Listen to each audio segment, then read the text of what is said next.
इस साल नीट में कई बच्चे कैपेबिलिटी होते हुए भी इसलिए सेलेक्ट नहीं हो पाए कि बायोलॉजी का पेपर काफी ज्यादा लेंदी था। मैं चाहता हूं स्टूडेंट्स और पेरेंट्स के थ्रू मेरा ये वीडियो एनटीए तक पहुंच जाए, जिससे कम से कम वो क्लेरिफाई तो करे कि इस तरह के पेपर को बनाने का लॉजिक क्या था।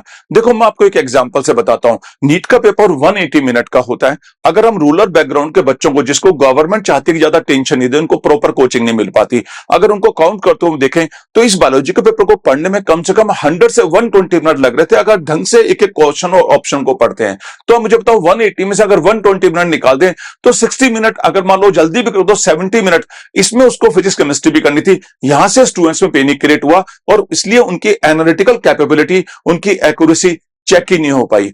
मैं चाहता हूं कि एनटीए क्लेरिफाई करे कि अगर इस तरह के पेपर डिजाइन करके इस देश को कैसे डॉक्टर देना चाहती है। मैं engineer Sadeep Modgil, ex faculty Delhi Aakash, Chandigarh में कई सालों से नीट और जेई 11-12 के बच्चों को फिजिक्स पढ़ाता हूं सेक्टर 34 में। मैं आपको 3 बातें ऐसी बताना चाहता हूं जो कई पेरेंट्स के और कई ऐसे टीचर जिनके बच्चे सेलेक्ट नहीं हुए, उनके मन को थोड़ा सा आराम देगी। मेरा यही एफर्ट है कि लोगों को यह बात पता लगे कि उनकी गलती कम थी, एनटीए की गलती इसमें ज्यादा थी। ये मेरी अपनी सोच है।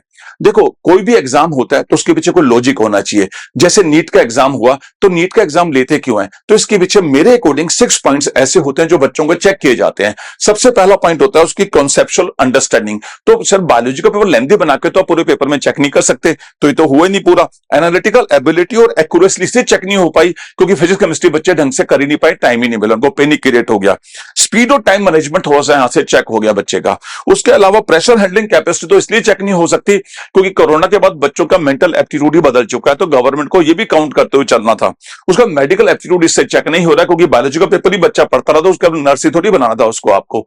तो देखो, इन 6 में से प्रॉपर एक ही पॉइंट वो चेक कर पाए, बाकी पॉइंट चेक कर नहीं पाए। तो क्लेरिफाई करना चाहिए एनटी को, आखिर वो चाहता क्यों था नीट का पेपर लेना। मैं आपको बताता हूं, कोई भी पेपर जब इंडिया गवर्नमेंट डिजाइन करती है उसमें 3 बातें याद रखें। सबसे पहले, कुछ क्वेश्चन ऐसे हों जो थोड़े से लेंदी हों, ठीक है, कोई बात नहीं। कुछ क्वेश्चन ऐसे हो जो पढ़ने में छोटे हों और इजीली उसके आंसर आ जाएं, और कुछ ऐसे हो जो ट्रिकी क्वेश्चंस हो। इससे बच्चों को प्रॉपर चेक कर सकते हो, पर इसमें से ऐसा कुछ भी नहीं हुआ। मालूम ही नहीं पड़ा पेपर बनाया कैसे था, डिजाइन किया किस लॉजिक पर है इन्होंने।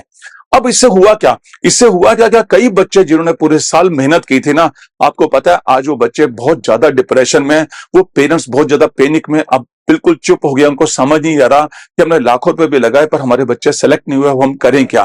देखो, मैं आपको चाहता हूं गवर्नमेंट की कोई बॉडी ऐसी जरूर होनी चाहिए जहां अकाउंटेबिलिटी हो। आखिर आपने पेपर डिजाइन किया तो लोगों को समझ तो आए कि डिजाइन ऐसा किया ही क्यों है।